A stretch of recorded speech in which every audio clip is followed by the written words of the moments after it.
Magandang gabi sa inyong lahat. Ako po si John David Ganjungko, BSHM2C. Andito po tayo ngayon sa bahay ni Ma'am Armida Hilaria para mag-interview tungkol sa pangyayari sa Bagyong Tino. Magandang gabi sa inyong lahat. May ilang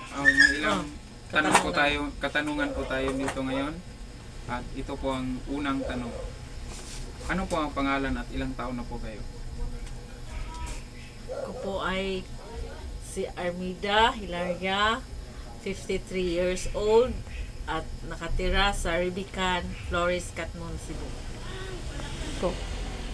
So, sa pangalawang tanong po, ito po ang pangalawang tanong. Ano ang mga paghahanda na inyong ginagawa noong malaman niyo ang paparating na ang bagyo? Parating na ang bagyo, kami ay naghahanda ng aming pangangailangan tulad ng kumot, unan, kunting damit, kanang medisina, pang medical at yung mga papilis na importante, yun ang itatabi muna namin. Noong naranasan ng Bagyong Tino, ano ang pangyayari na inyong naranasan? Ay nako, naranasan ko kung paano bumagsak ang sanga ng mangga sa aming bubong at yung paligid namin at ay nagkalat ang mga sari-saring dahon.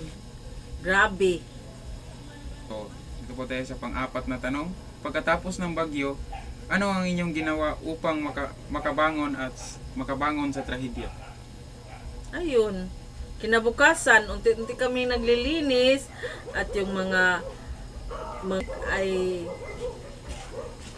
gamit ay gamit pa ay itinatabi at hindi na magamit ay itinapo na lang at naglinis kami ng buong bahay.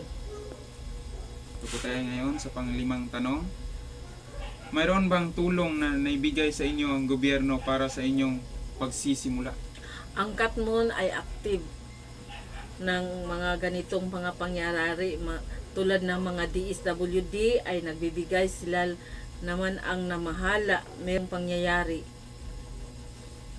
So, dago po tayo sa pang-anim na tanong. Ano ang mensahe ninyo sa mga taong nawalan ng mahal sa buhay at nawalan din ng kanilang bahay? Dapat matuto silang makinig at hindi nila isawalang bahala ang mga mensahe galing sa ating gobyerno.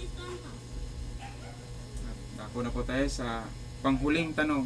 Ano ang aral na inyong nakuha pagkatapos ng bagyo? Dahil lagi tayong handa at ma-alerto sa anumang darating na kalamidad. Thank you. Maraming salamat po.